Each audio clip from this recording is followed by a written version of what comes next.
Alex Barkley woke before his alarm. He lay still for a few seconds in the darkened bedroom, listening to his wife's even breathing. Brooke was asleep, her back to the wall, her dark hair spread out across the pillow. Alex used to wake up feeling warm and calm next to her, but lately the morning hours had been filled with anxiety. He quietly got out of bed, trying not to wake Brooke. The time on his smartphone was 5:47 am. He couldn't sleep, his mind racing with the worry he'd felt a few weeks ago. That was when he first noticed something different about his wife. In the kitchen, Alex pressed the button on the coffee maker and leaned against the counter, waiting for the water to boil. Outside, the light was slowly breaking. A pale blue streak of dawn was spreading across the sky above the quiet Austin suburban street. Usually, his mornings began with joyful anticipation of the new day. He loved his job in it and the comfort of home. But today, like yesterday, he felt a heavy feeling in his soul. In recent weeks, Brooke had been staying late at work more often. She attributed this to the rush job in the marketing department, where she was deputy manager. Alex had no doubts at first. Brooke had always been a responsible and ambitious employee, and sometimes she really did stay late at the office. But before, she would at least call to warn or try to come home not too late. Now everything had changed. 2 weeks ago, on a Wednesday night, she arrived at almost 11, citing an urgent meeting. Alex, she recalled, had cooked dinner for her favorite chicken pasta recipe. He had been waiting impatiently for her, not touching the food. Brooke showed up tired and tense, waving away the plate of pasta, saying she had already eaten with her colleagues. She looked nervous, though she tried to smile at her husband. Alex had said nothing, only put the cold dinner in the refrigerator. But it was then that he had felt for the first time the feeling that something was wrong. The coffee maker hummed, filling the kitchen with its aroma. Alex mechanically poured himself a cup and took a sip of hot coffee, not tasting it. He remembered the little signs that he hadn't paid attention to before, how Brooke had started carrying her phone everywhere, even to the bathroom, how she had started placing it face down on the table. She had turned off the notification sounds, although she had often left her phone on loud mode and had no fear that her husband would hear anything. Now she made a secret out of every call and message. Alex realized the problem especially clearly a week ago. They were sitting in the living room at night. Alex was trying to read the news on his tablet. Brooke was watching a TV show next to him. She had moved slightly away on the edge of the couch, and her smartphone was lying on her lap. At some point, the screen flickered. A message arrived.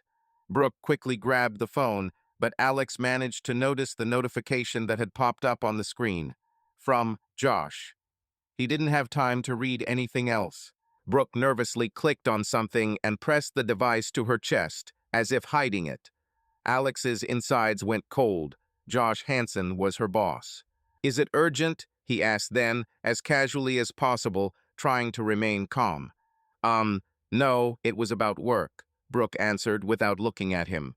She was clearly trying to look casual, but her cheeks were pink, betraying her excitement.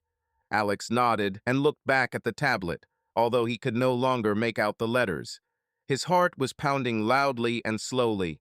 He pretended to be engrossed in the article, but out of the corner of his eye, he saw his wife texting, quickly touching the screen with her fingers. A few minutes later, she stood up. "Sorry, I'll be right there," Brooke muttered and walked out of the room with the phone in her hand. He heard her close the door to the bathroom. She may have thought the sound was muffled, but her quiet phrases echoed in the quiet house. She spoke quietly, and quickly he could only make out individual words. "Not now. At home. Yes, he's nearby. We'll talk tomorrow." Alex's hands began to sweat as he realized she was hiding from him to talk to her boss late at night.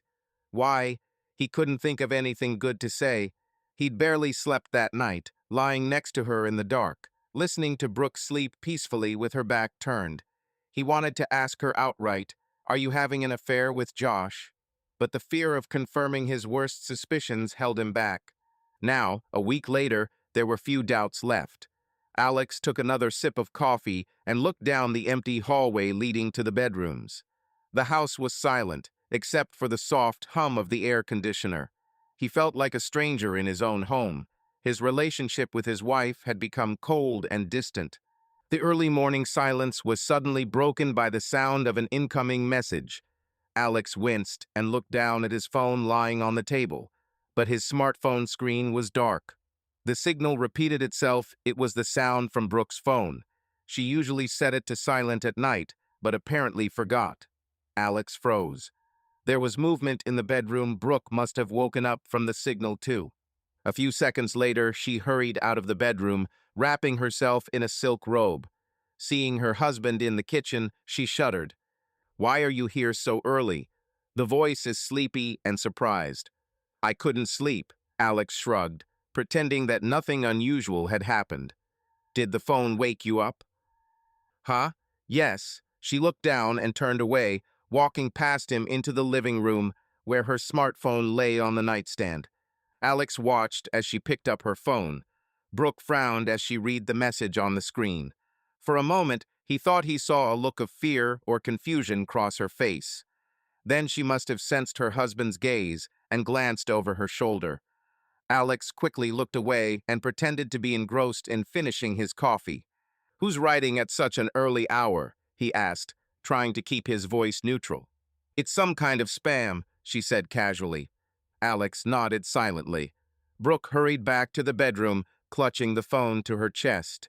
A minute later, the sound of a closet closing could be heard from the bedroom. She must have been hiding the phone in her purse or bedside table drawer.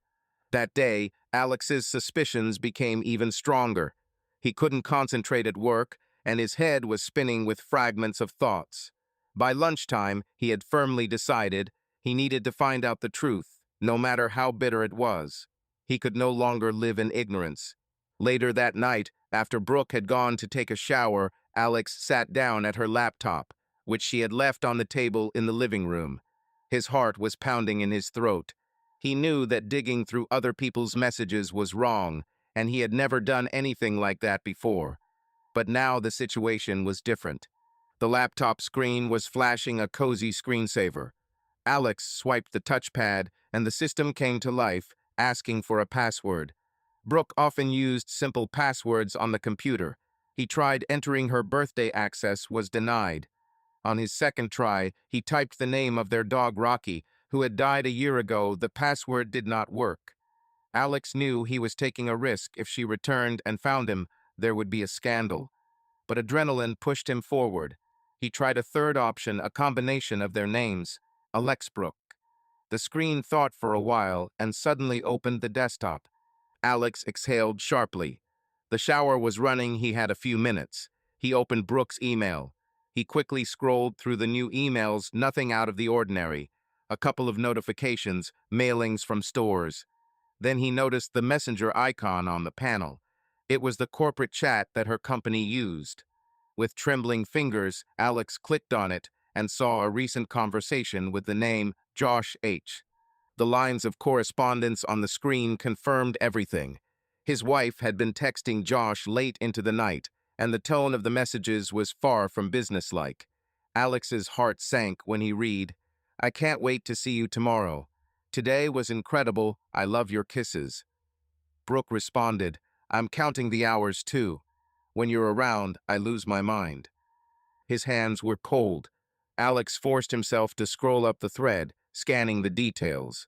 There was a discussion of dinner at an Italian restaurant that Wednesday when she got home late. Josh wrote that the pasta was great, but Brooke was so much better when she's happy. She responded with a smiley face and a confession that she barely had an excuse to be home.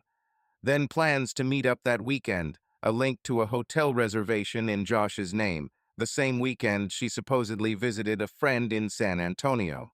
Every word of this correspondence caused him almost physical pain. Alex felt his legs buckle. He sank into a chair, continuing to stare at the screen with an unseeing gaze. Everything inside him was empty. Suspicions became reality. Brooke was cheating on him and had been lying methodically for a long time. He turned off the messenger and carefully closed the laptop, although he understood that what he had read would not disappear. The water in the shower was still running. Alex ran his palms over his face. No tears came, only numbness and cold calculation. He needed to decide what to do next. At that moment, Alex decided not to make a scene. No shouting, no confrontation, at least for now. A scandal would only give her a head start or make him look like an aggressor in the eyes of others. No, it was better to act coolly, thoughtfully. He had been deceived, betrayed, but the anger and pain were quickly beginning to transform into something else: determination. He stood up quietly, put the laptop back where it had been, and walked out onto the porch, grabbing his jacket. The night was warm. Alex leaned on the railing, looking up at the dark sky above the quiet street. His heart was still pounding, but his thoughts were already beginning to form a plan. If Brooke had chosen someone else, well, he wasn't going to beg her to stay. But he wasn't going to let her ruin his life completely either. The scene of their wedding flashed before his mind's eye. Brooke in a snow-white dress, beaming with happiness, tears of joy in her eyes. He remembered how her voice had trembled as she said her vows to be with him, for better or for worse, until death do us part. It had all been a lie. Alex clenched his fists, feeling a sharp stab in his heart. But now was not the time for self-pity. He would go back to the house, lie down next to her as if nothing had happened, and in the morning he would take action. Quietly, calmly, and methodically, the way he knew how to do it best. Alex barely slept that night, but by morning he knew exactly where to start. He had to prepare for the divorce without letting Brooke and her new lover reap the benefits of his labor. The first thing Alex did the next day was carefully think through his plan.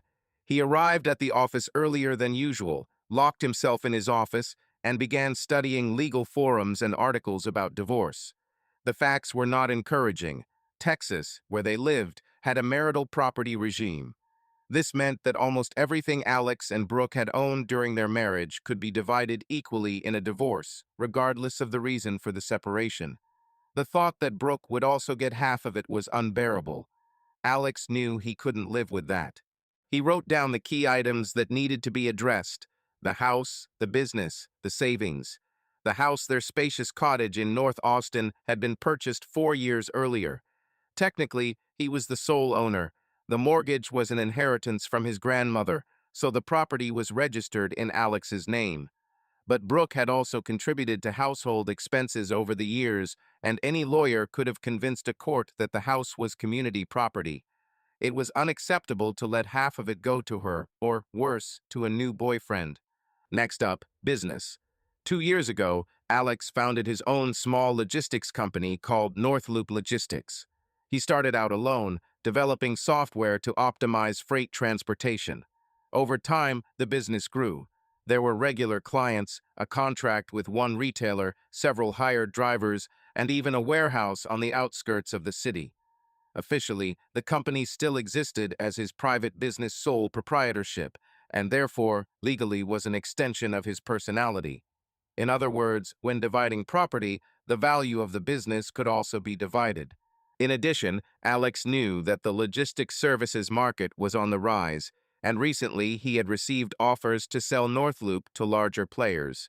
Even before the affair, he was thinking about selling the business while the conditions were favorable. Now this desire has grown stronger. Selling means turning the asset into money and hiding it so that Brooke does not get a cent. Savings were the third important part. He and his wife didn't have joint accounts. Alex and Brooke both made enough money and managed their finances relatively independently, only pooling essential expenses. However, Alex had saved a decent amount in several of his own accounts and investment portfolios over the years. He was paying his mortgage and most of his utilities, so he couldn't put much aside, but he did have some savings. If he didn't do anything, a court could order him to split the money. Alex picked up a pen and wrote in large letters on a piece of paper, "Protect assets at all costs." He knew he was taking a risk. The courts did not welcome the concealment of assets. But he was sure that he was morally right. Brooke had deceived him, and therefore did not deserve a dollar more than she personally owned. He did not immediately decide to involve someone in the problem. At first, he wanted to deal with it himself, but the next day he realized that he needed a consultation. Through a colleague at work, he found out the contacts of a good family lawyer without naming names or details. He described the situation for a friend. The lawyer's name was Mark Davis, and on the third day after discovering the truth, Alex sat opposite him in a small office of a law firm in the city center. "I want a divorce in which my wife does not receive any of my property," Alex said bluntly at the beginning of the meeting. Mark, a fit man of about 40 with a piercing gaze, raised an eyebrow slightly. "Excuse me, is there a reason why you think this is fair?" he asked cautiously. "Usually the courts want to divide up what was jointly acquired." "She cheated on me," Alex snapped.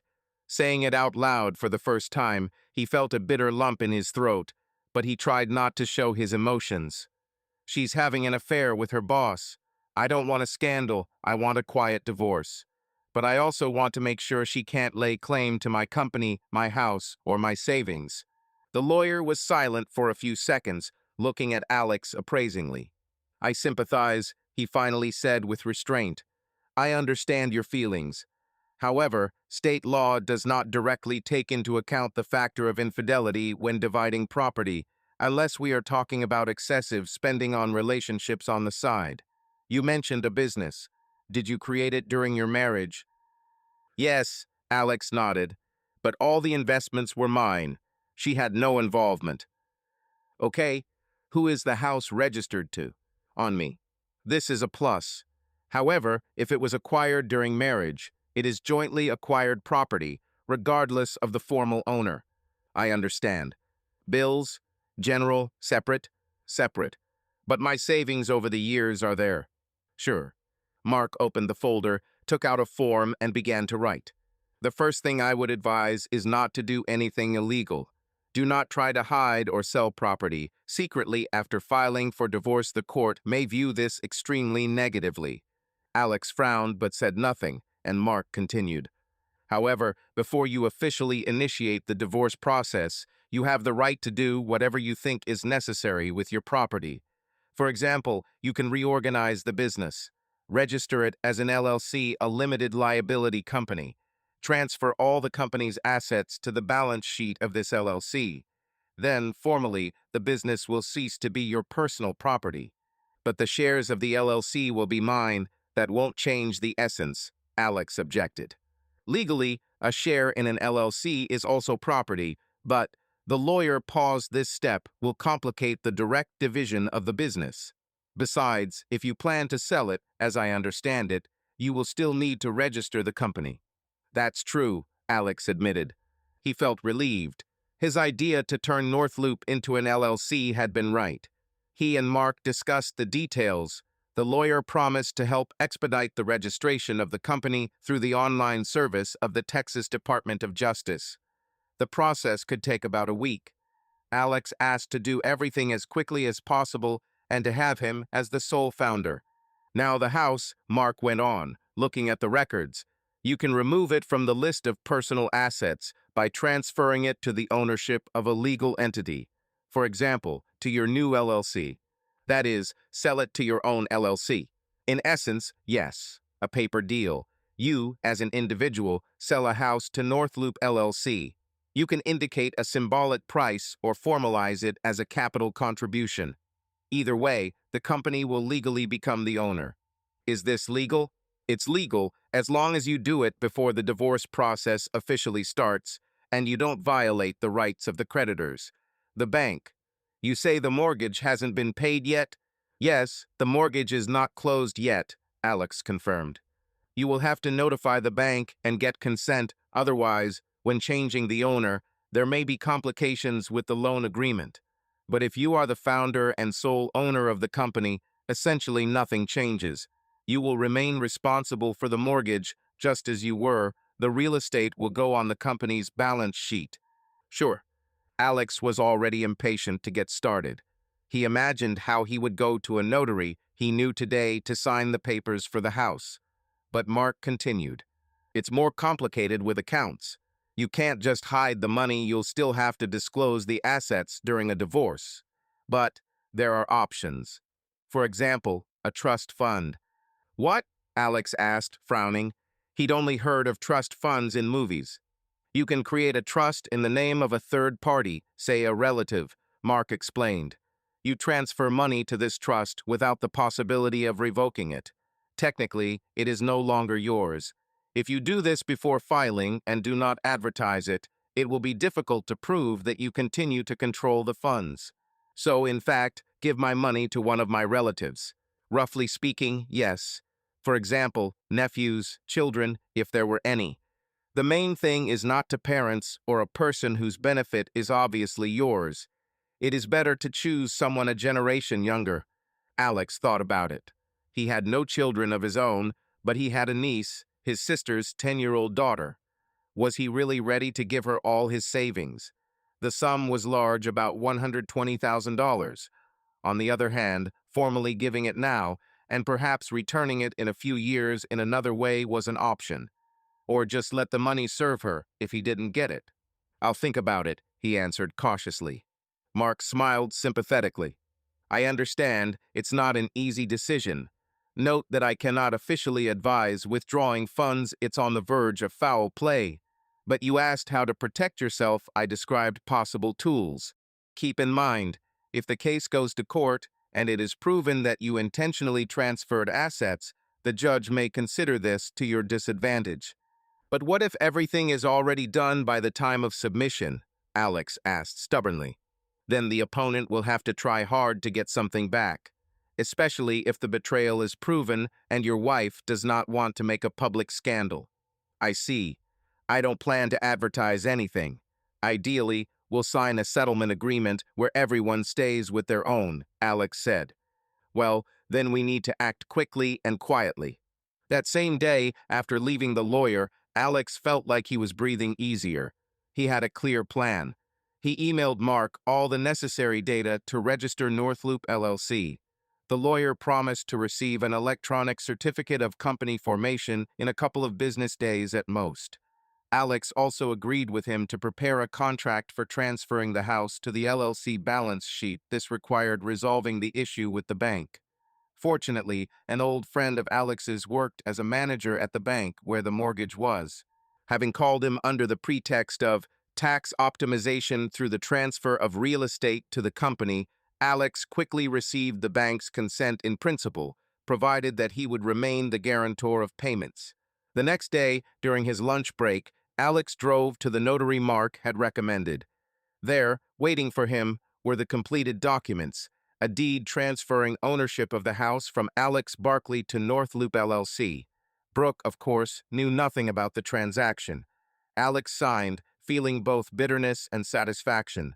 Their family home was no longer theirs. It was now his company's. That evening, he took another decisive step. He called his sister, Emily, and asked to meet him at a cafe the next day without further explanation. Emily was surprised. They usually met in the family circle, but she agreed. On Saturday morning, Alex arrived at a small cafe on the corner of their street, where his sister was already waiting for him. Emily was 3 years older than him. They had always been close. She immediately asked worriedly, Alex, what happened? You scared me. He hadn't seen his sister so agitated for a long time. She must have sensed something was wrong, too. It's okay, Em, he tried to reassure her, sitting down opposite her. Nothing urgent. I just need your help, and complete trust is important. Emily exhaled, but her gaze remained anxious. Speak then. You know, I've always cared about Julia, Alex began, referring to his niece. I want to provide for her future, and now I have the opportunity to give her a large sum for her studies, for her life. But for this, I need to set up a trust. Emily raised her eyebrows in surprise. Trust for Julia? Where did such thoughts come from all of a sudden? It's just time to manage my finances, he answered evasively. You know, I'm doing well, my business is growing, and she's going to college in a few years. That's all great, but have you discussed this with Brooke? At the mention of his wife, Alex managed to keep a calm face. No, I didn't. These are my personal savings. I want to decide for myself where to spend them. Do you agree to help? What should I do? Emily frowned slightly. I want you to be a trustee, a sort of guardian of the fund. The money will be kept for Julia. All I need is your consent and signature on the documents. I'll arrange everything through a lawyer." The sister shook her head. "You amaze me, Alex. This is very generous and unexpected. Are you sure you're okay?" She peered into his face. "No illness or—" "Oh, God, no," he interrupted quickly and smiled tightly. "No illness. I just want to do a good deed for my family." Emily relaxed a little. "Okay, if that's what you decided. Of course, I agree. I just hope you won't regret it later." "I won't regret it," he answered quietly. They hugged goodbye, and Alex felt a lump in his throat. He wanted to tell his sister the whole truth, to speak out, but he kept his mouth shut. It wasn't time yet. 2 days later, Mark Davis sent a notification. Northloop LLC had been successfully registered, documents attached. Alex looked at the electronic certificate of registration of the LLC, where he was listed as the sole participant. He immediately contacted a potential buyer with whom he had previously conducted preliminary negotiations about selling the business. It was a large transportation corporation from the East Coast, interested in the Texas market. A month ago, they had been estimating Northloop, and now Alex decided to act. He sent them a letter that he was ready to discuss the details of the deal. Over the next couple of weeks, Alex's life became a series of secret business meetings and preparations. During the day, he acted as usual working, being an attentive husband at home. But as soon as Brooke was distracted, he went to his office and looked through documents, called a lawyer or financiers. Through a broker he knew, Alex found a way to transfer his investment portfolio to a trust. Formally, his sister acted as the trustee, and his niece acted as the beneficiary. Alex transferred almost all of his liquid savings to the fund, about $120,000. The papers were signed at the same notary. From that moment on, the money was no longer considered his personal funds. Finally, 3/10 weeks after that night, everything was ready. The company was registered under a new legal entity. The house was on the company's balance sheet. The accounts were cleared, the money was safely hidden in a trust. And most importantly, the divorce petition was filed. Mark prepared the papers, citing irreconcilable differences. Alex signed them and filed them through the court's electronic system, choosing a moment when Brooke was at work. Now all that was left was to wait for the court to register the petition so that his wife could be officially notified. Alex carried out all the preparations in the strictest secrecy. Even the people closest to him, his parents, his sister, did not know the true reasons for his feverishly increased activity. He still came home on time, had dinner with Brooke, asked about her day. Outwardly, he did not show that anything had happened. Only sometimes, watching his wife type something on her phone, hiding the screen, did Alex feel a surge of anger. But then he reminded himself, a little more patience. Late one night before his birthday, Alex stood alone in Northloop's empty office.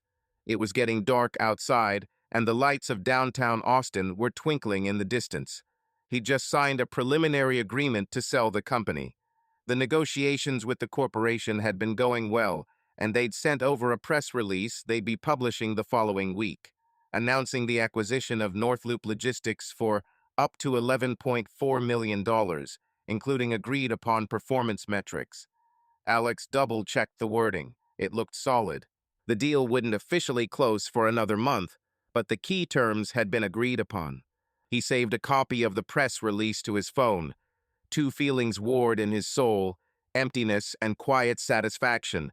A year ago, he had dreamed of celebrating his 36th birthday with his family, maybe going on holiday with Brooke. Instead, a completely different scenario was approaching. "It's okay," he thought, turning off the light. "It will all be over soon. Just a little bit more." Alex's birthday was a few days away. Everything was going as usual, at least on the surface. In the morning, he kissed Brooke as usual before leaving for work. She wished him a good day, smiling casually. It seemed that nothing had changed in her world. She was still playing the role of a loving wife. Alex responded in kind. During the day, he was busy with the company's affairs, communicating with employees, resolving issues related to the sale of Northloop, pretending to his colleagues that everything was fine. No one in the office suspected that their manager's marriage was falling apart. Alex joked with the programmers, drank coffee at the planning meeting, discussed new supply routes with the logisticians. Only occasionally, when he was alone, did his face become motionless and his thoughts wandered far from work.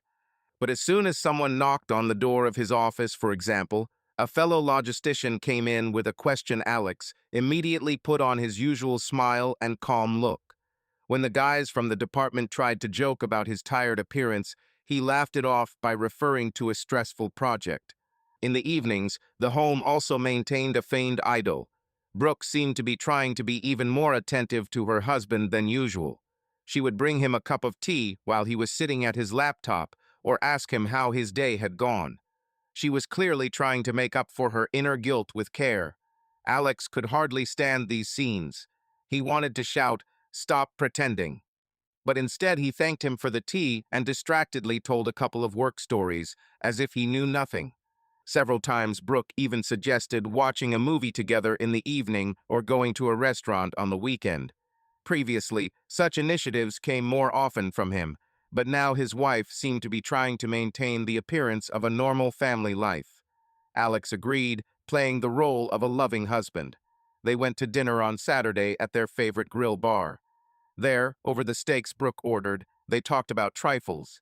They discussed the new album of Alex's favorite rock band and finally planned to go on vacation to the ocean in the fall. Brooke spoke about this so convincingly that from the outside one could think, in front of you is the most ordinary happy couple making plans. Alex kept up the conversation, joked, and even smiled. Only sometimes did a cold hardness appear in his eyes when he turned away to look at the TV above the bar. Inside him, everything was boiling with indignation, but he masterfully controlled himself. At night, however, he had to take off the mask, but only when he was alone. Alex slept poorly now. Often he waited until Brooke fell asleep, and then went out of the bedroom into the dark kitchen to drink a glass of water. At such moments, bitterness washed over him. He sat at the kitchen table in the darkness, his head resting on his folded hands, and gave free rein to his thoughts.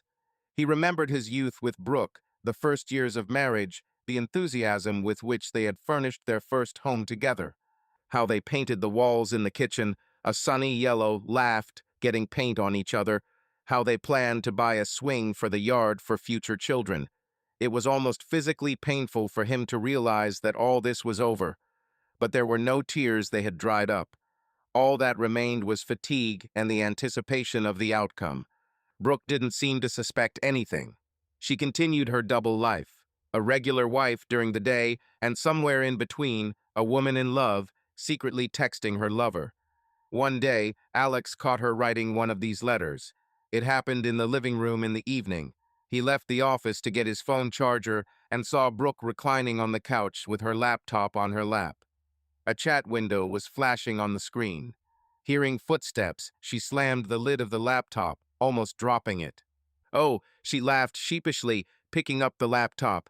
"I got scared. I didn't hear you come up." "Everything okay?" Alex asked calmly, watching her quickly close the windows on the screen. "Yeah, sure," Brooke answered too quickly. "Just work chats, nothing interesting." Alex didn't say anything. He just noted that his wife's fingers were shaking as she set the laptop down on the table. She seemed afraid that her husband might see something. Her tension was betrayed by her reddened ears and her confused muttering about some boring reports. Alex nodded and left, trying not to smile. The irony of the situation was that now she was the one who was afraid of being exposed. The day before Alex's birthday, his mother called him. Mrs. Barkley excitedly reminded him of the family dinner. "Son, we have everything prepared. We are expecting you in the yard tomorrow at 6 o'clock. There will be barbecue, cake, everything just the way you like it." "Great, Mom," Alex replied, trying to sound cheerful. "Thanks for organizing this." "What are you talking about?" The mother laughed. "Your father has already been marinating the meat since morning. Just don't be late." "We won't be late," he promised. It was excruciating to listen to his mother's joyful voice. She couldn't even imagine how this holiday would end. For a moment, Alex had a thought. Maybe he shouldn't ruin everything on his birthday. Maybe he should wait it out, not traumatize his family on such a day. But then he reminded himself that it wasn't him who chose the time and place. It was Brooke who decided to have honesty in public at least. That's what he assumed. She hadn't been herself for the last few days apparently. She was gathering her courage to talk. The night before the big day, Alex went out on the porch to get some fresh air. Brooke was inside, packing his birthday present into a box. He caught a glimpse of her tucking something wrapped in red paper into a closet. At another time, Alex might have been moved by this. His wife was planning a surprise. But now he just chuckled bitterly in the darkness of the yard. Gifts wouldn't change what she'd done. He raised his head to the night sky. The stars barely made it through the city lights. He was overcome by a heavy feeling again. Tomorrow everything would be decided. Tomorrow he would take off the mask of everyday life, and the truth would be revealed to everyone. Alex looked down and saw himself reflected in the window, a man standing on the porch with his jaw tensely clenched. This is the last evening of lies, he thought, going back into the house. Lying in bed, Alex could feel his heart pounding. Brooke was calmly scrolling through her phone, unsuspecting. On the nightstand was a neatly addressed envelope with a greeting card from her. She would give it to him tomorrow. Alex looked away from the nightstand. He closed his eyes, trying to fall asleep, but instead of sleep, images of the upcoming scene came. Guests, a cake with candles, and Brooke saying in front of everyone that she had fallen in love with someone else. Alex imagined how he would remain calm. He had done everything he could. All that was left was to play his part to the end. The next day, late in the afternoon, Alex and Brooke pulled up to his parents' house. It was a cozy one-story house in a quiet Austin suburb with a well-kept green lawn and a spacious backyard. As soon as they got out of the car, Alex's father, John Barkley, walked briskly from the gate, wearing a plaid shirt and a cowboy hat. "Hello, birthday boy," he said happily, smiling broadly. His father hugged Alex tightly, clapping him on the back like a man. "Well, here you are, 36, son. This morning, his mother says, our boy is all grown up." His father winked. "Hi, Dad," Alex said, trying to smile naturally.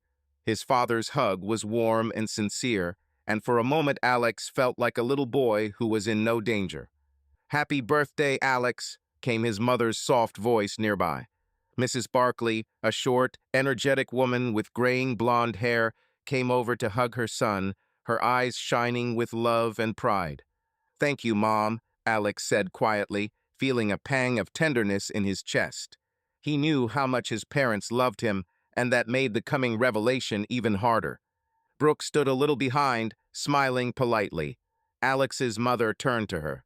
"Brooke, darling, come in quickly, make yourself at home." They hugged. Brooke had a welcoming smile on her face, and an outsider would never guess what emotions were really bubbling inside her. "Thank you, Mrs. Barkley," she said softly. "Your yard is as beautiful as ever." "Come in, get settled, everything is ready." Mrs. Barkley clasped her hands, inviting everyone into the yard. Together they headed behind the house, where everything was already ready for the celebration. Father had hung strings of lights along the wooden fence that would come on at dusk. On the table under the awning was a large round cake decorated with the numbers 36 inches and a scattering of cream roses. Nearby, on the grill, delicious steaks sizzled. John Barkley was famous for his ability to cook meat over fire. There was a long table and folding chairs under a canopy in the yard. The family had already gathered. Alex's older sister Emily, with her husband Tom and daughter, a couple of neighbors, and an old friend of the family, Uncle Frank, a friend of his father's. There were no more than 12 people in all. The atmosphere was warm and homely. The smell of roast meat and freshly cut grass was everywhere. "Alex, happy birthday." The sister was the first to come up to congratulate. Emily hugged her brother tightly. "How are you?" There was concern in her voice. Emily was 3 years older than her brother and had treated him like a mother since childhood. "Thank you, Em, I'm fine," he replied, looking into her eyes. It seemed to him that his sister's attentive gaze was trying to read his mood, but Alex held on well, not showing it. The sister's husband, Tom, shook the birthday boy's hand, smiling. "Happy birthday, brother." Niece Julia, a 10-year-old girl with pigtails, handed her uncle a homemade card. "Uncle Alex, I drew this for you myself." The card had a picture of a truck with the words North Loop and a smiley face on it. Alex laughed, touched. "Thank you, dear. It's very beautiful." He stroked his niece's head, and she happily ran to the table. Meanwhile, Brooke was chatting with Alex's mother at the grill. They seemed completely calm.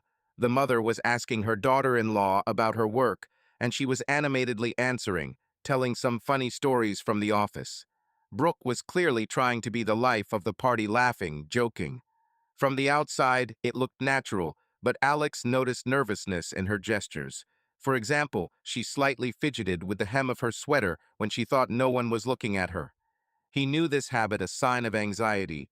Apparently, this evening was a difficult test for her, too. Alex approached the group at the grill, trying to join in the conversation. His father had just turned the steaks over and loudly announced, "Well, people, everything will be ready in about 10 minutes. Hey, who wants a beer?" The guests hummed approvingly. His father put several bottles of beer in a large basket of ice and motioned for them to help themselves. Alex took a bottle, feeling his stomach churn at the thought of food and beer. He was so excited. But he didn't show it. He opened the bottle, clinked glasses with his father, and took a sip of the cool beer. A few minutes later, everyone was seated at the set table. Brooke sat to Alex's right, his mother to his left, fussing over salads and sides. Each person had a steaming steak on a plate. His father filled their glasses with red wine from a large bottle from a California winemaker. "Well, let's solemnly congratulate our birthday boy," John Barkley said in a satisfied tone, raising his glass. "To my son, to his 36 years, hooray!" "Hooray!" Several voices happily picked up. Everyone drank a sip. Alex smiled as he accepted the congratulations. He was given presents. From his parents, a luxurious set of tools for the workshop. His father proudly explained that he had chosen them himself. From his sister, a new leather laptop case, and the neighbors presented him with a large basket of delicacies. Brooke also presented him with a gift, a neatly wrapped box. Alex unwrapped the paper to the approving exclamations of the guests. Inside was an expensive wristwatch on a metal bracelet. "Oh my, that's beautiful," Uncle Frank whistled, looking over his shoulder. "What a wife she is, giving her husband such things." Alex had to smile and show the watch to everyone. The watch was really solid, clearly not cheap. "Thank you," he thanked Brooke and, overcoming himself, kissed her on the cheek. Brooke smiled back at him, perfect, as if everything was perfect, but Alex felt her shoulders tense as he touched her. The sun had already set, and the garlands of lamps hanging in the yard were lit. Small night flies were absent-mindedly circling above the table, flying towards the light. Father turned on some soft music, jazz melodies flowed in the background, not interfering with the conversations. Everyone was full and in high spirits. It became noticeably darker when Alex's mother clapped her hands. "And now it's time for congratulations and a toast in honor of the birthday boy." The guests applauded. John winked at his son. "Well, Alex, are you ready to hear a few warm words about yourself?" Alex nodded with a polite smile. "Of course, Dad." Deep down, he tensed. This was the moment Brooke had probably been waiting for to speak. He stole a glance at his wife. Brooke sat up straight, her hands clasped in her lap, staring straight ahead. Her face looked calm in the dim light of the fairy lights, but Alex noticed the glistening moisture in her glass as she twirled it nervously, the wine sloshing around the sides. There was a moment's pause, broken by the cheerful voice of Tom, Emily's husband. "Just a minute," Tom's voice suddenly rang out. "Come on, Julia, come here." He took a small video camera out of his pocket and beckoned to his niece. The girl ran up happily. Tom crouched down, placing the camera at her face level. "Our young cameraman will film everything now," he announced cheerfully. Alex watched in amazement as his son-in-law handed 10-year-old Julie a camera and pressed record. He hadn't known Tom had brought a camera with him, but he didn't show it. Instead, he forced a grin.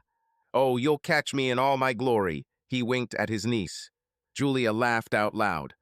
"Yes, uncle, I'll be the operator." Meanwhile, Alex's mother rose from her seat, picking up a small microphone. "Friends, family," she began solemnly, addressing everyone. "We have gathered today to celebrate the birthday of my dear son. How quickly time flies. It seems like just yesterday Alex was a baby." She laughed as she recalled how, as a 3-year-old, he had taken apart his father's alarm clock, trying to fix it with his toy hammer, and how he had gone to first grade with such a serious look, as if he were already an adult. Everyone listened with affection, smiles playing on the faces of the guests. Alex listened too, feeling his throat rising with excitement. He caught himself thinking that if he didn't control himself now, he might get emotional or lose his temper. He looked down at the table, trying to concentrate on the pattern of the tablecloth, and took a few calm breaths. The mother finished the toast with wishes of happiness and success. Everyone clinked glasses with Alex and drank. Then the father took the floor with his traditional dose of humor. He praised his son for his successes, both in his studies and in his career, noting how skillfully he always achieves his goals.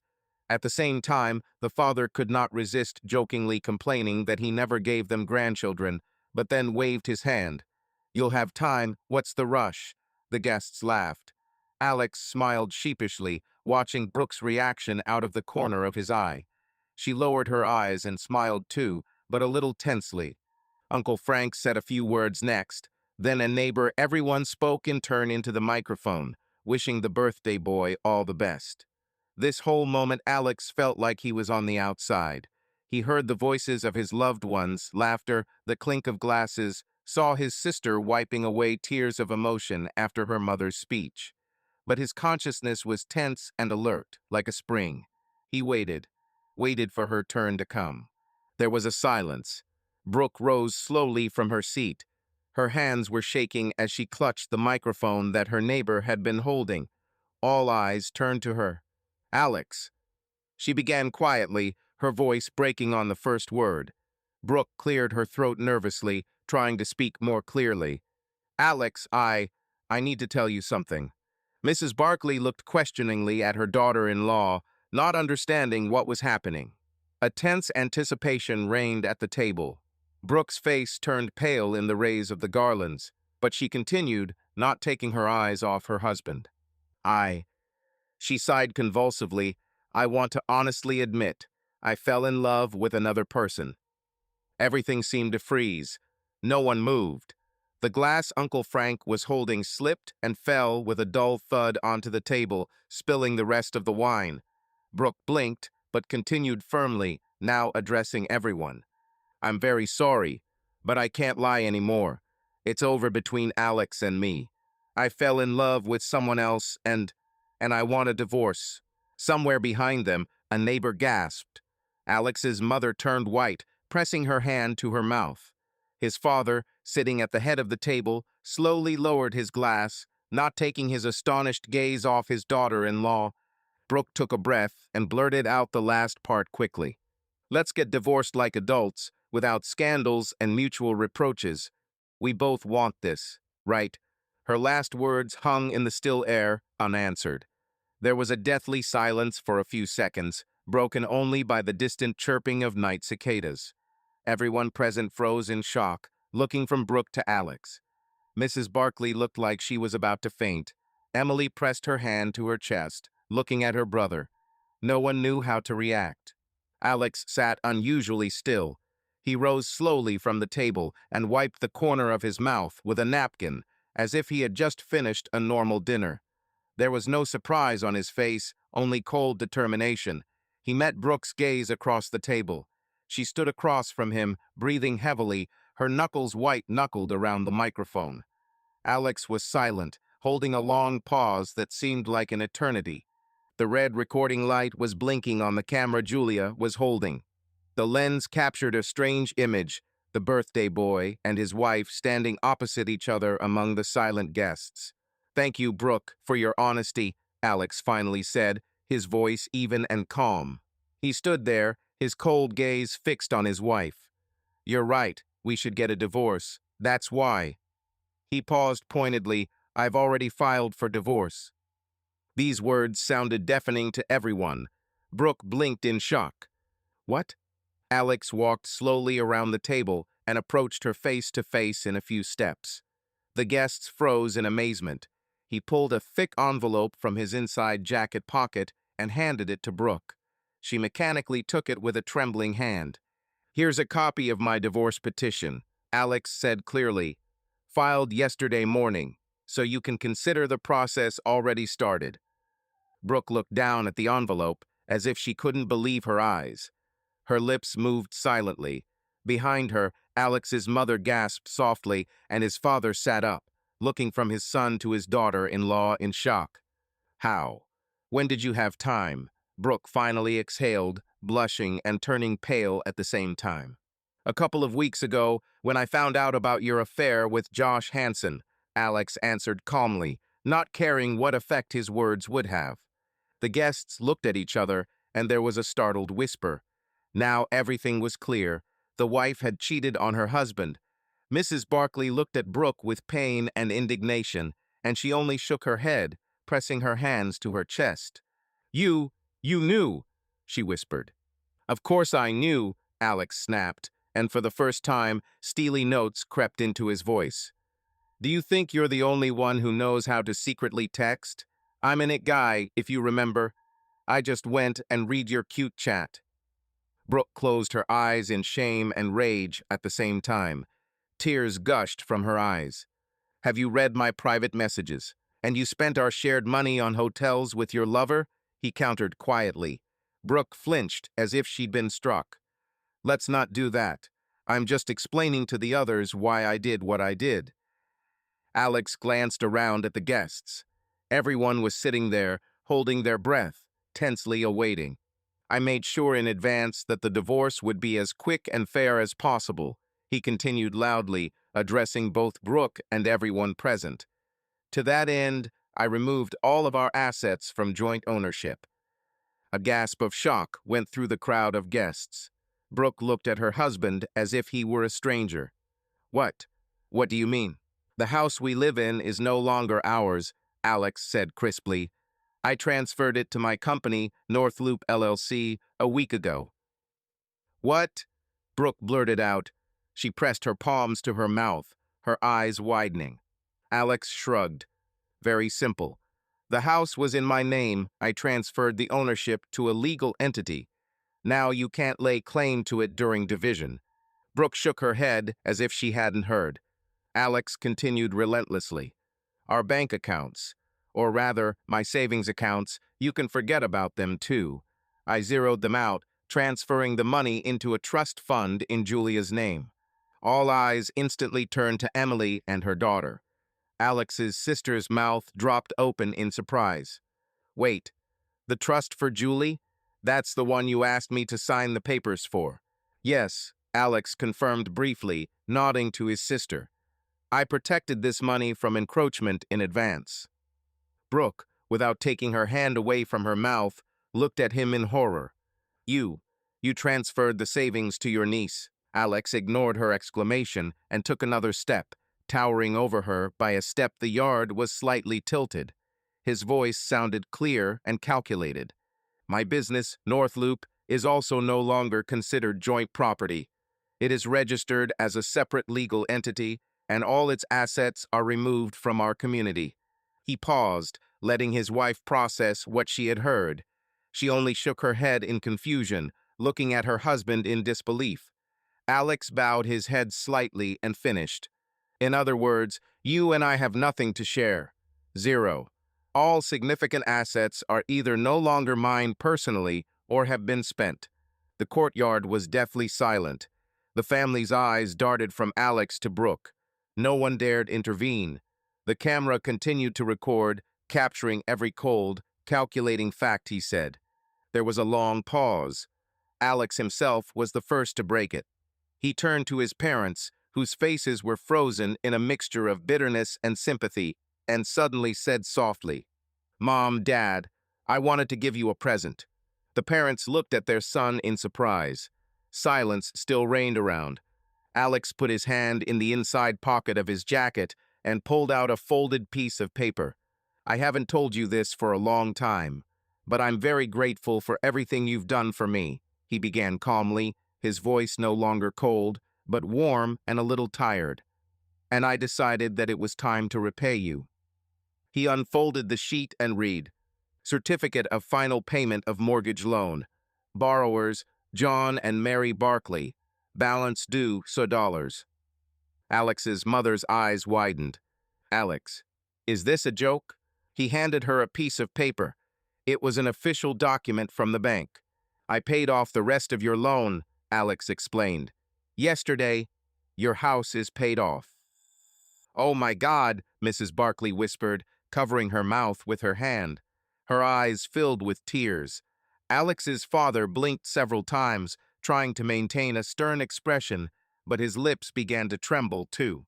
Son, he began hoarsely, but the lump in his throat prevented him from saying more. He stepped toward Alex and hugged him tightly.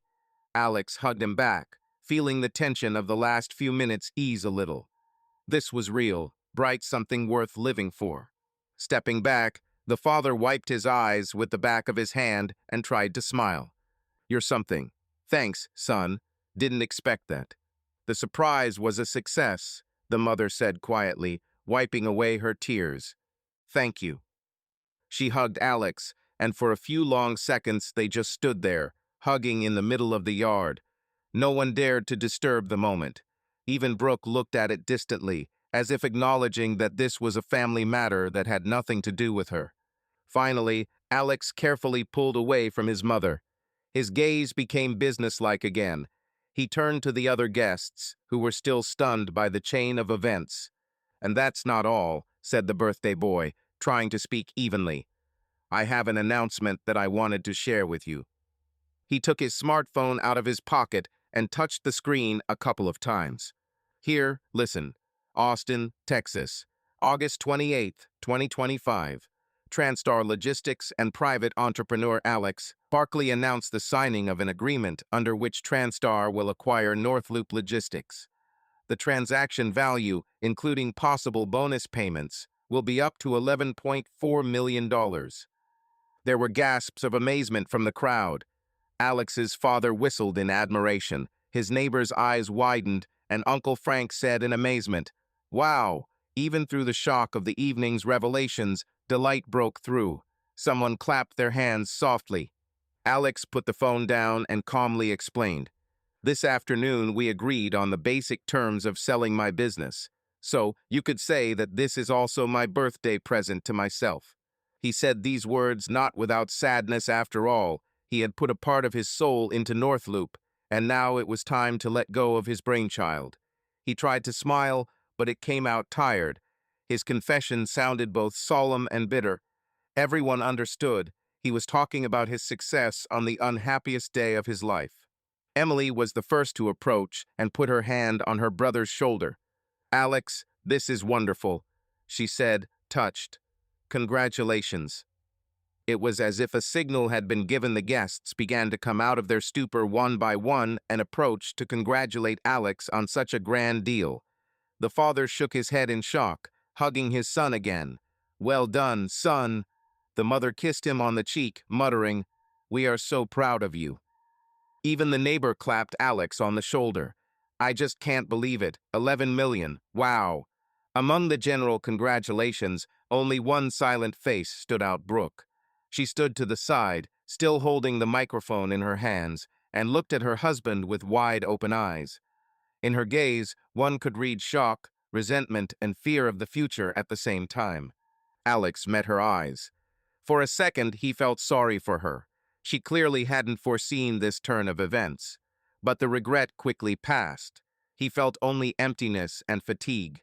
Thank you all, he said quietly, raising his hand, asking for silence. Thank you for your support. Your congratulations and kind words are very important to me.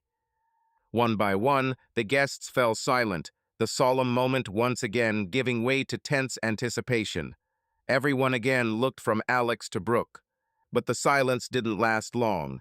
Brooke suddenly stepped forward, clutching the microphone with both hands. Her voice was sharp, broken. "So what now? Do you think you're just going to leave me with nothing?" The guests, who had just congratulated Alex, froze mid-sentence. The joyful smiles faded. Tension hung in the air again. "I was your wife for 7 years." Brooke continued, almost shouting, "By law, I'm entitled to half of everything. Half of the house, half of the money, half." She nodded at the phone in Alex's hand.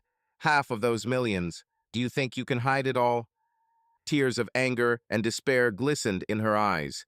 She looked from her husband to her dumbfounded relatives, trying to find support. But they only remained silent in confusion and shock. Alex listened to his wife's outburst of indignation with cold calm. When she fell silent, breathing heavily, he bowed his head slightly and answered in an even tone. "No, Brooke, it won't work. Because officially, at the time of divorce, there will be nothing to divide." Brooke jerked her chin excitedly. "We'll see about that. The law is on my side." "Really?" Alex raised an eyebrow. "And whose side do you think morality is on? Do you think the judge will be pleased to know that you openly admitted to cheating in front of a dozen witnesses?" Brooke turned pale, biting her lip. Alex continued adamantly. "Besides, you can try to challenge my actions, but keep in mind, I have your correspondence, CCTV footage, evidence of how you spent our shared money on your secret meetings. If you want war, it will happen. But you won't be happy with the result. Are you? Are you threatening me?" she whispered, stepping back. "I warn you," he quietly corrected. "But I would prefer to do without a trial. You wanted a divorce the grown-up way. That's exactly what I'm proposing, without a scandal." He spread his hands, and his face reflected icy indifference. "Take your car, your personal belongings, and that's it. I'm not laying claim to them. You can be sure of that." Brooke let out a sob of pain and rage, pressing her hands to her face. "I hate you," she said, barely audibly, through her fingers. "How I hate you." Mrs. Barkley began to sob softly when she heard these words. Her husband silently put his arm around his wife's shoulders, casting a hard look at Brooke. Alex just looked down tiredly. He felt neither hatred nor pity, nothing but devastation. "But ahead of you," he said calmly, "is a new love, new prospects. Isn't that what you wanted?" Brooke took her hands away from her flushed face and gave him a hateful look. "You'll regret it." She didn't finish. At that moment, the sky above the yard lit up with a bright stroke, and a whistle was heard, turning into a deafening bang. The sky above the quiet suburb suddenly burst into color. Following the first salvo, rockets shot up one after another, tearing apart the dark heights with colorful bouquets. A deafening roar rolled over the courtyard, causing the dishes on the table to rattle. The guests instinctively raised their heads to the sky. Bright sparks illuminated the scene below. Brooke stood frozen, her mouth open from the experience of breathing, her figure silhouetted against the shimmering lights. Alex stood motionless opposite her, his face alternately illuminated by the crimson flashes of the fireworks, and then plunged back into darkness. He exhaled slowly, feeling the shockwave from the volleys reverberate in his chest. In this noisy kaleidoscope of light and sound, all words, insults, and threats instantly lost their meaning. For several minutes, the sky was ablaze with festive fire. It seemed that this salute was pouring out all the heat of passions. No one present said a word, and it was impossible to shout over the roar. Everyone silently looked up, some with amazement, some with bitterness. Alex raised his head to the shining explosions. Salvo after salvo, thunder and flashes, and Alex felt something inside him being torn apart with each explosion. He thought about how symbolic it was. The fireworks, prepared as joy, coincided with the most bitter moment of his life. His eyes involuntarily filled with moisture, but he immediately closed them, not allowing the tears to flow. When he opened them again, the last sparks burned out in the night, leaving behind thin streams of gray smoke. Gradually, the rumble died down. The echo went into the distance, and complete silence fell over the yard. The last sparks of the fireworks died away in the black sky. For a few moments, no one moved. Then a soft sob was heard as Mrs. Barkley broke down and burst into tears, covering her face with her hands. Her husband gently pulled her toward him, patting her shoulder. Emily stood nearby, clutching her phone in confusion and looking back and forth between her brother and Brooke. Brooke, she lowered the microphone. Her arms hung limply at her sides. She had no more strength left neither for anger nor for resistance. In the silence that followed, everyone could hear her ragged breathing. She stood alone, a little away from her family, and suddenly seemed a stranger in this house and yard. Uncle Frank rose quietly from the table and coughed, breaking the silence. "I think it's time for the neighbors and I to go home," he said quietly, trying to sound as casual as possible. "The party, as they say, is over." The neighbors nodded quickly, rising from their seats. "Yes, I suppose so," Alex's father responded hoarsely. He let go of his wife and addressed the company. "Thank you for coming. Sorry about this." "It's okay, John." Frank raised his hand in a conciliatory gesture. "We love you all very much. Hang in there." The guests began to gradually disperse. Frank helped an elderly neighbor to leave through the gate, the others silently followed. Many cast sympathetic glances at Alex. Someone briefly patted him on the shoulder, saying goodbye. Alex nodded mechanically, trying to smile gratefully, but his lips did not obey. When the random people left the yard, only their own remained. Parents, sister with Tom and Julia, and Brooke. She was still standing in the same place, as if lost in herself. Finally, she slowly raised her head and looked at Alex. There was no anger left in her eyes, only boundless fatigue and fear. Quietly lowering the microphone onto the nearest chair, Brooke spoke in a barely audible voice, addressing herself more to the parents. "Sorry. I'm very sorry." Mrs. Barkley, wiping away her tears, turned away, clinging to her husband. He frowned sternly, but said nothing in response. Realizing that she would not be forgiven, Brooke sobbed and looked at Alex again. "Alex," she whispered with the last of her strength, "I know it's late, but forgive me." He looked at her for a long time, thoughtfully and calmly. Then he quietly answered, "Goodbye, Brooke." There was neither malice nor pity in this tone, an empty, stating farewell. Brooke nodded. Tears were welling up in her eyes again, but she quickly wiped them away with her palm. She turned and walked quickly toward the yard exit. A minute later, the gate slammed shut and Brooke disappeared into the darkness. The tense silence was broken by a child's voice. "Uncle Alex." Julia timidly tugged at his sleeve. "Should I continue filming?" Alex winced, looking down at his niece. He had forgotten that she was still holding the camera, pointing it at him. The little red light continued to blink. "No, dear, no need anymore," he answered calmly. The girl nodded and pressed the button, stopping the recording. It became even quieter. The courtyard was plunged into deep silence. Only the dying coals in the grill crackled, and the chirping of night insects could be heard from afar. Only the closest people sat at the table, now exhausted, devastated by the events of the evening. Alex sank into his seat and looked around at his family. His mother, wiping her eyes, smiled weakly at him. His father sighed heavily, putting his hand on his son's shoulder. Emily sat next to him, holding Julia's hand. Tom quietly collected the empty bottles, trying to tidy up the table. Alex reached for the half-empty bottle of wine and poured what was left at the bottom into his glass. Raising his glass, he said quietly, "You know, I think now is the time for a drink." To the silence. Mrs. Barkley blinked in surprise, then nodded, understanding the meaning. She picked up her glass of half-finished wine. Her father already had his in his hand. Emily and Tom exchanged glances and raised their glasses. Julia grabbed hers. Alex raised his glass slightly and said quietly, "For this silence that comes after all the storms and thunder, for the peace and quiet that, I hope, now await us ahead." "To silence, son," the father repeated hoarsely, shaking his head slightly. "To peace," Emily added in a whisper. Everyone clinked glasses together. The sound of the glasses sounded unexpectedly clear and pure in the night air. Alex took a small sip of wine, feeling how the drink brought long-awaited silence into his soul.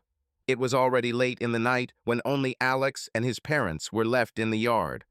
Emily and her family had left, insisting that Alex come to them for breakfast the next day. The yard was empty, only half-eaten dishes and extinguished candles from the cake were still on the table. Mrs. Barkley tucked the blanket warmer around her son's shoulders.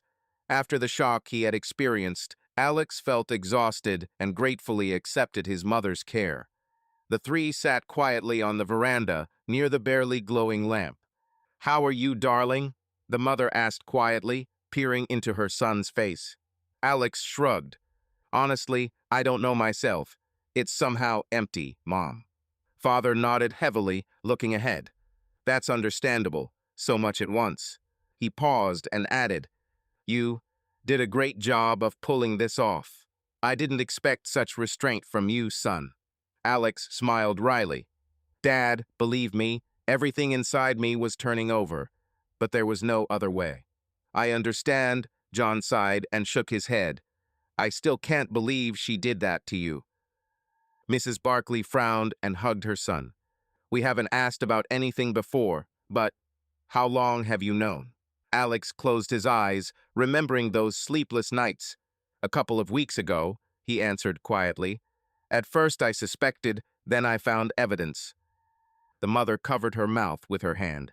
"God, and you kept walking around as if nothing had happened. My poor boy." She stroked his back, like when he was a child. Alex finally allowed himself to relax and leaned against his mother's shoulder. He suddenly felt how tired he was.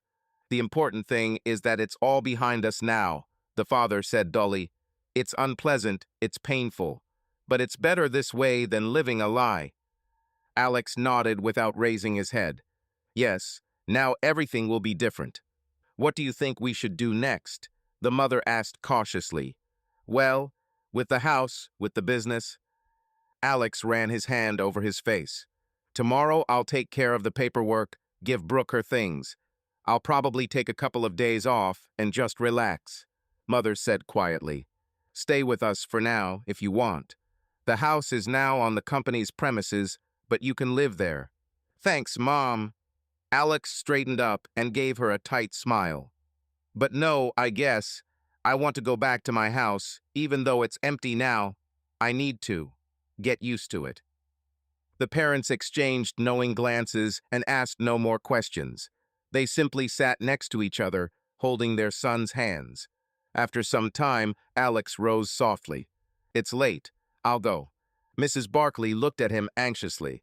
"Maybe you could stay with us at least for this night." He shook his head.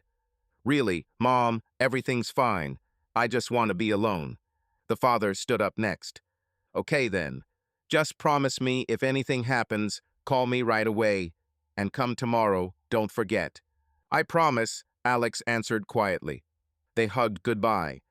The mother held her son's head tightly to her. "We are always close, remember that." "I know, Mom," he whispered. His own voice betrayed him, and he quickly pulled away to keep from crying again. A few minutes later, Alex was getting into the car. His parents walked him to the gate. The night was dark and quiet. Alex rolled down the car window and smiled at his family one last time. "Everything will be fine. I love you." "We love you too, son," the father answered firmly, hugging his wife by the shoulders. Alex started the engine and slowly drove out onto the empty night street. His heart ached with pain and relief at the same time. For the first time in many weeks, he was truly free to speak and do what he considered necessary. Ahead of him was his home and his silence. The next few weeks were surprisingly quiet and routine. After the turbulent events, there was a long calm. Alex filled out paperwork, met with lawyers, answered official letters. Brooke moved out of their house a couple of days after the ill-fated birthday, taking her things with her. They no longer saw each other in person. All contact was through lawyers. Fortunately, it didn't come to litigation. Brooke signed the proposed divorce agreement without argument. Apparently, she realized the futility of fighting. Alex occasionally heard from mutual friends that a couple of months after the breakup, Brooke quit her job and moved to another city. He wasn't interested in the details of her new life. It was no longer his business. Alex, despite his firm intention not to give her his job and home, didn't want to act cruelly. He left her everything that was truly hers: his personal car, savings in her own account, her pension fund, clothes, jewelry. They no longer had any significant joint property. Alex took care of that in advance. The divorce was formalized by mutual consent, stating the standard reason: irreconcilable differences. In the fall of 2025, after the required 60-day wait, the court officially dissolved Alex and Brooke Barkley's marriage. In November, in a half-empty city courtroom, Alex finally waited for the final hearing. He showed up early, walked down the hall, watching other couples like him consummating their marriages. Finally, the clerk called him into the courtroom for a simple, formal hearing. The judge, satisfied that all the paperwork was in order, granted the motion to dissolve the marriage. Brooke was not present for the proceedings, entrusting everything to her lawyer. Alex, however, felt a powerful emotional jolt when the judge stamped the papers and congratulated him on gaining freedom. He knew it was a formality, but it was in that moment that he felt finally free of the past. Things were changing in his business, too. North Loop changed hands. The deal was closed successfully, and Alex received the bulk of the promised funds. For a while, he continued to advise the new owners on the transfer of business, but soon he completely withdrew from business. At 36, he suddenly became a financially independent person with an impressive bank account. At first, it seemed like an empty victory. The house was too quiet in the evenings. Instead of the usual sounds, his wife's laughter, her footsteps, there was now absolute silence. Alex had to get used to it.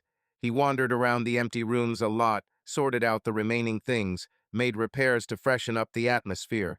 Sometimes a dull melancholy washed over him, those same pauses of loneliness that are difficult to come to terms with after 7 years of marriage. But as soon as he remembered Brooke's correspondence and the humiliation he had experienced, the melancholy passed, replaced by a cold relief. Everything was done correctly. He tried to fill the pauses with activities. He started running in the mornings, resumed working out at the gym. He began visiting his parents and sister more often. The family ties were only getting stronger now. Emily thanked him for his generous trust for Julia, although she lamented that the reason for this act was so sad. His parents also tried to support their son. His father sometimes took him fishing. His mother invited him for pies on weekends. Gradually, the pain subsided. The lawyers finished their work, the documents were signed and sorted into folders. Life was entering a new groove. In these pauses between cases, Alex finally began to think about the future without looking back at the past, but freely. He realized that the story with Brooke had become a painful but valuable lesson for him. Spring brought warm, sunny days to Austin. Music rang out in a small house on a quiet street. Alex Barkley turned up his favorite rock album as he cleaned the living room. Bright rays of light filtered through the open windows, causing dust particles to swirl in the air to the sounds of guitar riffs. Alex moved around the room, humming along to the song. He held a box of old things that he had finally decided to sort through. There were photos from his past life, some gifts from Brooke, documents that had lost their meaning. Alex put them all neatly in the box and carried them out to the closet. The past had taken its place. It was no longer in the way. Returning to the living room, he paused for a second, looking around. The house was clean, bright, furnished to his taste without compromises and other people's things. On the wall hung posters of his favorite bands, which had previously been gathering dust in the closet. On the shelf were new business books and design albums that he was going to study. Life was entering a new phase, free, although a little lonely. The kettle boiled in the kitchen. Alex poured himself a cup of coffee and went out onto the porch. The young grass was green in the yard. The birds were singing. The neighbor's dog, running past, barked cheerfully. Alex responded with a good-natured whistle. He felt like he owned every sound that morning. The ringing of his mobile interrupted his thoughts. "Hello, son," came the cheerful voice of his father on the phone. "So, how's independent life going?" Alex smiled, looking at the blue sky. Not bad at all, Dad. I'm getting used to it little by little. That's good. Maybe we can go to the lake this weekend? I fixed the boat. That's a great idea, Alex confirmed. We'll call each other closer to Saturday. After another minute of talking, he hung up. His gaze slid over the front of the house, over the freshly painted door, where a new family insignia had recently appeared, simply Barkley, with no additional initials. His home. Alex took a deep breath of the warm spring air. There was no longer a heaviness inside him. Sometimes the echoes of loneliness still rolled in, but he knew that it would pass. He had Semia, he had friends, and many roads ahead. And most importantly, he now had his own voice, the voice of a man who had once managed to stand up for himself and get his life back. He had the means and time to decide what to do next, whether to open a new business or go on the journey he had long dreamed of. Alex did not yet know where his new freedom would lead him, but for the first time in many years, he was not afraid of the future. He smiled at his thoughts, took a sip of scalding hot coffee, and said quietly but firmly, "Forward."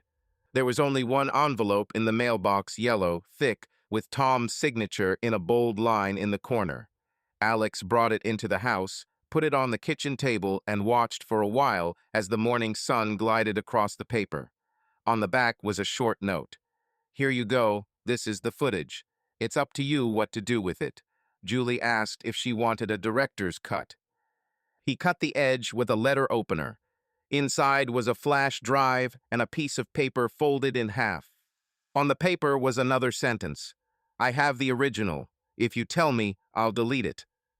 Alex held the flash drive in his palm. The warmth from his fingers quickly disappeared. The plastic remained indifferent. He turned on the kettle, poured boiling water into a mug, stood over the steam, as if it could tell him whether he should open the past today. Then he took the laptop into the living room, lowered the blinds halfway, and inserted the flash drive into the port. The video opened without any unnecessary clicks. The camera was shaking, someone was laughing off camera, Julia's childish voice was blurring in the microphone. "Dad, is it really recording?" The first shot was of her parents' yard, garlands, tables under an awning, a grill smoking in the corner. 10 seconds of everyday fuss that would have gone unnoticed on another day now caught my eye. The mother adjusts the tablecloth and holds her hand for a second nervously, gently. The father checks the gas in the cylinder, then looks back and winks at Julie. The light from the sunset is warm, soft, that same Texas honey hour that lasts for a couple of good shots and one sudden break. Alex fast-forwarded. There he was, walking into the yard, with a bottle of wine and a smile that seemed a little more strained in the footage than he had thought the night before. At one point, the camera caught Brooke, laughing at a neighbor's remark, tucking a strand of hair behind her ear, everything as usual, if you didn't look at her clenched fingers. Alex paused and looked closely. Her fingers were indeed white from the tension. He hadn't noticed it there. In person, he was too busy trying to stand straight. He turned off the sound and turned it back on. Laughter, the clink of dishes. "Alex, happy day. Son, here's to you." His heart pounded as hard as ever, as if the same low ripple of anxiety still lingered in his chest. He felt for the space bar on the keyboard, but didn't press it yet. He knew that there would be a moment coming that he wasn't ready for, no matter how confident he pretended to be that evening. He fast-forwarded a couple of minutes to the place where his mother was giving her toast. She was talking about the alarm clock that 3-year-old Alex was fixing with a toy hammer, and there was that warmth in her voice that had always saved him. Alex felt the tension ease a little. For a second, he allowed himself to smile, alive, almost a child in his own frames. Then his father's speech, the dry humor, Brooke's eyes downcast, her glass swirling. Alex paused the video just before she rose. He sat still for a few seconds, feeling his shoulders tighten. Then he reached for his notebook and pen and wrote in the margin, "Edit, toasts, hugs, fireworks." Just like a cleaning plan, and that was cleaning. He opened the editing program and dragged the video onto the timeline. The familiar grid of tracks seemed strangely comforting, straight lines, markers where you could cut, stitch, align. Alex made the first cut to the place where Brooke takes the microphone. He selected the section and temporarily put it on a separate track. He didn't delete it, just moved it to the side. Next, fireworks. Julie didn't hold the frame straight, but this made the sky in the recording look alive. Flashes sometimes went up, sometimes fell out of the frame. Alex set the fireworks right after the toasts. It turned out to be a strange but integral celebration. Words about his son, shared laughter, lights above the yard. He muffled the sound of the claps, leaving only a distant hum and rare exclamations, and built up a track with summer night cicadas that the microphone caught between the volleys. Somewhere in the middle, he inserted a tiny fragment about 3 seconds. His mother hugging him when he showed the paper about paying off their mortgage. In the video, his father's face at that moment crumbles into a smile, as if the boy had received a new bike. Alex, unable to resist, stopped the frame and took a photo of the frame. He would print it out later. The editing took no more than an hour.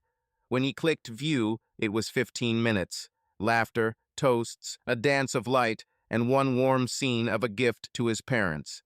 No screams, confessions, or bargaining. Not a lie, another truth that he keeps for himself and his loved ones. He exported a file called Family 36. Then he returned to the side path. He created a second project, put in the marks, words, pauses, facial expressions. He looked at her and at himself without making a sound. It was easier that way. He noticed details that he had simply burned through that evening, like a light that was too bright. How, at the moment of his phrase, "I've already filed for divorce," Brooke does not look away, but on the contrary, as if looking for something human in him. How Tom moves the camera to the side, not daring to aim at faces. How Emily reaches for her mother and him at the same time, her hands spread in different directions, and both fall short. He felt that old pain thick, inevitable. And yet, for the first time, he was able to look at this piece as a document, and not as a sentence. There are facts. There are decisions. He has already chosen. He encrypted the second file, set a password that only he could easily remember. He called it dryly, Archive, Access Restricted. He uploaded it to the cloud and wrote down short instructions on a piece of paper. Delete when ready. He attached the piece of paper with a magnet to the inside of his desk door. Let it hang there and remind him not so much of its contents as of the right to close it. What followed was simple practicality. He sent his parents a link to Family 36 with a few words. It only has what we want to remember. 5 minutes later, his mother replied, watching, crying and smiling. Thank you, son. His father wrote back briefly, great job, director. Come join us for pie on Sunday. Alex smiled. Pies meant life went on as scheduled. Emily called herself. Her voice was hoarse, as if she had already cried. I knew Julie would take pictures of everything, she said. I was afraid there would be. Well, you know. I understand, he replied. I made a family version, without excess. Thank you, Emily said quietly. She asked if she'd done something wrong when she kept filming. I told her she'd done everything right, that sometimes memory is like a photograph. It's what gets captured that counts. Alex was silent, listening to someone drop a spoon and laugh behind her, probably Julie. Then he said, tell her that the editing turned out great. I'll write to her. He actually sent Julie a voicemail. Director, this is beautiful. You captured the most important thing, the light and the laughter. Thank you. In response, a sticker with a camera and a heart came, followed by a short, Uncle, I love you. Alex felt something inside him softly click into place. Tom sent a message later in the evening. So, are we deleting the original? Alex, out of habit, did not answer right away. He went into the office, opened the top drawer of his desk, and took out an envelope with 3 postcards, those same holiday ones that had once seemed sweet. Next to them were a couple of printed photographs from the first years of marriage in which 2 young people were smiling, having promised themselves and each other too much. He leafed through them and realized that there was nothing in these things that needed to be saved.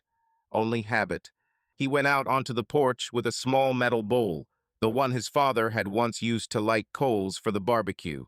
He set fire to the edge of a postcard. The paper caught fire quickly, calmly. He waited until the cards turned to gray ash, then stirred them carefully with a metal stick. Not revenge or a demonstration, but cleaning. When everything had burned down, he brought the bowl into the bathroom, filled it with water, and emptied it into a garbage bag. Returning, he caught his reflection in the mirror and suddenly saw a man who was doing the job to the end. Returning to the living room, he pulled out a print of the shot he had taken his mother hugging him, his father smiling at his daughter's camera behind them. He bought a simple wooden frame at a nearby store and hung the photo on the wall by the entrance so that every time he left, he would see support, not a hole. Under the frame, on a small shelf, he placed a paper envelope from the bank, a copy of the certificate of repayment of his parents' mortgage. It turned out to be a strange but honest corner, proof that he knows how to bring some things to a clear end. Then he sat down at the table and replied to Tom, "Delete the original. Let only what is worth remembering remain." The reply ended with a thumbs-up emoji. "I'll do it today," Tom added. Once he was at his laptop, Alex did something he had been putting off for a long time. He brought order to his digital life. He checked backups, turned off old accesses, deleted shared playlists and family subscriptions not out of malice, but because unclosed loops were dragging him back. He changed a few passwords, updated the list of emergency contacts, added his parents and Emily there, and removed the old ones. In the end, he wrote a short document, what is stored where, with accesses for a trusted person, not because he expected something bad, but because one day he decided to be more mature than his fears. His phone vibrated. Shaft an email arrived from Mark Davis. "Alex, the court has sent a certified copy of the final decision. I have the papers and am sending them by courier. I will reflect the last hours of consultation on the bill this week, and congratulations. That's the end of that part of the story." Alex replied, "Thank you, Mark. And yes, that's the end. The rest is the beginning." It was already dark when he turned off his laptop. Someone's gate creaked quietly outside. A dog barked somewhere in the distance. He poured himself some water and stood by the window. A warm trail of cicadas from an edited file began to play softly along the wall. The player was still open. He caught himself listening to this rustling like music. There was no threat or regret in it, just evening. Before going to bed, he glanced once more at the frame by the entrance. The light from the hallway fell directly on the photograph, and his parents' faces looked almost alive.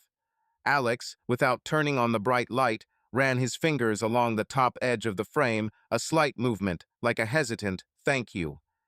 Then he returned to the bedroom, turned off the lamp, and lay down, for the first time in a long time not replaying in his head either the lawyer's conversations or other people's confessions. He thought about how memory is also work. The morning was still damp from the lawn watering at night, but already warm.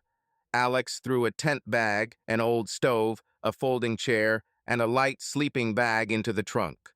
In the glove compartment was a park map printed from a website and a soft cover notebook. He left his phone in airplane mode, let the world live through this time on its own. Austin was left behind, and instead of neighborhoods there were scattered ranches, gates with iron-plated family names, and fields with empty irrigation circles scorched by the sun. He turned on the radio and picked up a classic rock station, then crackle and static, then nothing. Us 90 ran stubbornly, like a line on an oscilloscope screen. Alex found himself, for the first time in months, not looking for his own reflection in the road mirror. His gaze was fixed on the horizon, where a white haze shimmered. By lunchtime, he had passed Marathon, filled up with gas, bought ice and a couple of bottles of water for future use at a small store, where the cashier wished him a good park, as if she were sending him to visit relatives. Beyond that, there was emptiness. A light wind rustled the bodywork, the sun moved toward Chizo's, and the car seemed part of some old, reliable mechanism. The revs, the temperature, the arrows, everything was in place. At the entrance to Big Bend, there is a barrier, a ranger booth, a fire hazard sign, and the polite voice of a woman in a wide-brimmed hat. "First visit." "Not the first, but a long time ago," Alex answered. "The roads to the canyons are open. The water in the Rio Grande is high but calm. Watch the weather, and, she smiled, leave at least a few of your worries here. It's kind of awkward here with them, you know. He smiled back and picked up the map he had brought with him. The road turned toward Panther Junction, and the desert slowly turned into hills. The rocks, like old books, lay in layers, and each layer told of a time that did not belong to humans. He pitched his tent in Chizo's basin late in the afternoon. The site was shaded by piñons, with a table, a bear box, and a parking lot. The neighbors were a retired couple in a camper and a quiet guy with a bike. Alex unfolded a chair, poured water into a mug, sat down, and simply listened. The thin whistle of the wind in the branches, the click of a bird, the distant sound of an engine on a switchback road. Not a single notification. Night came quickly. He lit a small burner, cooked pasta with ready-made sauce. Simple food seemed especially right. In the darkness, the night ones worked invisibly, and only the stars hung hot and clear over the bowl of mountains. Alex fell asleep from fatigue as soon as he entered the sleeping bag, without the usual racing of thoughts, as if someone had turned off the switch. In the morning, he set out on the lost mine trail before the sun was high. The rocks were cool, the ocotillo bushes stretched thin green candles upward. His breathing evened out, his steps became measured. At one of the turns, a view opened up of the fault of the distant plain, a vastness in which there was no human drama, only rhythms and forms. Alex sat down on the warm granite and took out a notebook. He wrote a few lines not about the routes. No rush, no loud movements. Continue doing it quietly. What I can do. See the unnecessary and remove it. How it can be useful to others, the same. He sat for a long time, until the shadow of his knees moved half a centimeter. There was no triumph of insight inside, just a smooth feeling that he was finally telling himself the truth, not about the past, but about the future. On the way back, on one of the straight sections of the park road, he noticed a pickup truck with its hood up by the side of the road. A man in a faded cap stood next to the car, waving the way they wave in Texas, with his palm just above his chest, without fuss. "Do you need help?" Alex asked, stopping behind and turning on the hazard lights. "I think the pump went to hell," he said, nodding toward the shadow hovering under the hood. "I heard it whistle, that's all." Light accent, Spanish. Tan face, palms with oil stains. "I'll take you to Panther Junction or further, where there's a signal. Then we'll come back with a cable, if they give it to us." "Thank you," the man said. "Louis." Alex. They went in his car. The ride in the car was short because the conversation was simple. Where everyone was from, why they were here. Louis said that he lived in Terlingua and ran a small kayak rental business for trips along the Rio Grande. Nothing big. A couple of boats, a trailer, insurance. Clients are sometimes tourists, sometimes our own, when the water is not angry. He smiled with the corner of his lips. "But it's mine. In the morning I open it myself, in the evening I close it myself, and I hear the river before the news." In the center of the park, in the parking lot of the visitor center, they got a signal. The ranger, smiling, lent them a rope, "But be careful." Returning to Louis's truck, they attached the hook to the frame, checked the joints, and slowly dragged the car to Panther Junction, where a tow truck took it toward Steady Butt. As they parted, Louis handed them a business card. A white card, black letters, a number, a wave emblem. "If you're close to the river, come. Kayak for an hour at my expense." And, "Thank you." "Definitely," Alex said. And he realized that he liked saying "definitely" out loud, like a plan that wasn't tied to someone else's expectations. That same day, he went to Santa Elena Canyon. The river there washes out a dark crevice, and the sound of the current is thrown back by the walls, as if answering itself. He stood on the sand, looking at the water calm on the surface and strong inside, and thought that the silence is not empty. There are many sounds in it, but none of them asks to come forward. That evening, when he returned to camp, he laid out a notebook, a map, and a pencil on the table. On a blank page, he wrote the title, Project Silence. Below were columns, for whom, what it does, What it doesn't do. He remembered the conversation with Louis, and the columns began to fill themselves. Who it's for? Small haulers, people with one or two trucks, guys like Louis, dispatchers who don't want to drive a monster truck for a simple task. What it does: routes taking into account windows and gas stations, suggests economical speed, keeps a list of permanent locations, simple driver-dispatcher communication without chats where the necessary messages get lost. What it doesn't do: it doesn't build a social network. It doesn't distract with badges. It doesn't leak data. It doesn't promise that artificial intelligence will solve everything. He found himself smiling. It wasn't a triumphant smile, but a working one, the kind that appears when the puzzle seems to be coming together. There was a small velvet box next to him, the very same watch Brooke had given him at the last party. He picked it up and turned it over in his palm. The thin ticking was barely audible. It was a good thing, expensive, but every time he saw it, something inside twisted painfully. He put the box aside, picked up a pen, and wrote a short line on the task sheet: "Get rid of things that talk in the wrong words." Then he picked up his phone, still in airplane mode, turned it off for exactly 1 minute to look up the address of the Austin thrift store where he'd already sent things after the divorce, and turned it off again. In the morning, on his way through Terlingua, he could stop at the little post office and mail it. Let the watch tell the right story to someone else. It was cooler in the mountains at night. He pulled on his jacket, sat down by the tent, leaned his back against the table. There was no urgent word to say, no recipient looking at the phone in anticipation. Inside, legal silence. Alex took out his notebook again and wrote. Silence is space for meaning, not its absence. He started the morning simply: coffee from a metal mug, oatmeal, the sun on the nearest rock. The neighbor with a bicycle waved at him, throwing his helmet over his shoulder, and rode off without saying a word. No need, Alex thought without offense. He packed up camp, checked that he hadn't left a single piece of trash behind, and rode back toward the western exit. In Terlingua, he found the post office, a tiny office with a flag that swayed lazily in the wind. The inside smelled of cardboard and ink.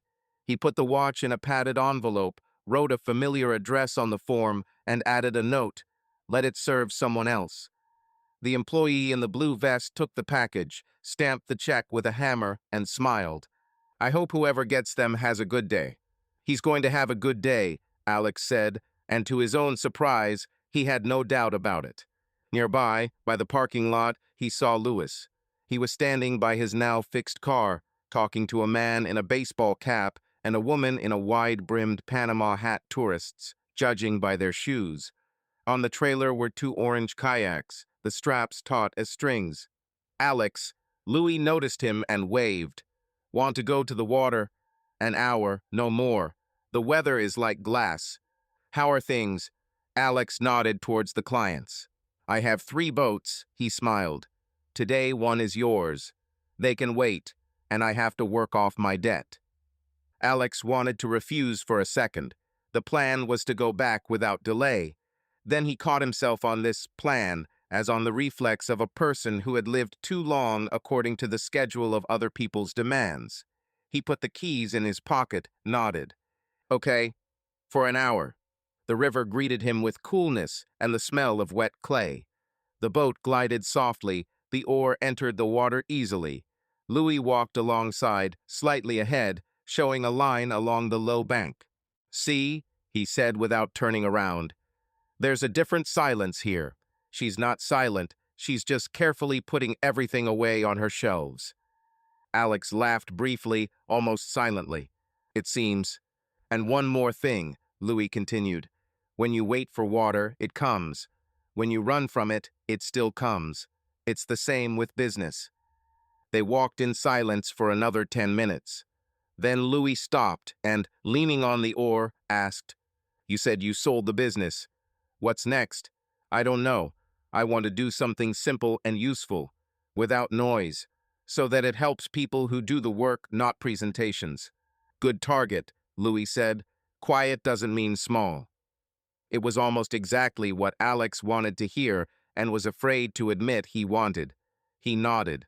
A white heron was sitting on the sandbank. Watching it was unexpectedly more interesting than reasoning. The hour passed quickly. Back at the parking lot, they shook hands. Louis scrawled his personal number on a business card. "If you launch something, call me. I'll try first." "Agreed," Alex said, and put the card in the notebook. Next to it, on the same page, were yesterday's columns. The entry received a real last name and a real phone number and suddenly ceased to be a commonplace. The drive back was easy. Harsh shadows from the sparse bushes flickered across the windshield, and the cabin smelled of dust and coffee. Alex was in no hurry. He stopped at the window lookout in Chisos and looked once more into the gap in the rocks where the sky flowed. Staring at the window for a long time, through which you could only see light, seemed a useless and wonderful exercise, like a test that you could still be a person and not just a set of tasks. Before leaving the park, he turned his phone back on. The pending notifications poured in, one after another, like dry leaves. He scrolled through them quickly. Nothing that required an immediate response. Just one email from Emily, a photo of Julia with a camera, the girl smiling into the lens with the kind of wild happiness that only children have when they feel useful. The signature, "Your director is in touch." Alex took a screenshot and texted back a photo of Santa Elena Canyon with the words, "Credit card image." Then he switched his phone back to airplane mode. He wanted to drive the rest of the way in silence, not because he was running, but because he had finally learned to choose. As they left, the ranger nodded to him as if to an old friend. "Well, did you manage to leave at least something?" "Almost everything," Alex answered. "Then take only what belongs to you," she said, and she didn't mean things. He pulled out onto the highway. There were miles ahead, and every one was his. Subscribe to our channel so that your love doesn't cheat on you, and go ahead and listen to the next story, because this story is nothing compared to the next one. If you're under 18, don't even think click to the next one.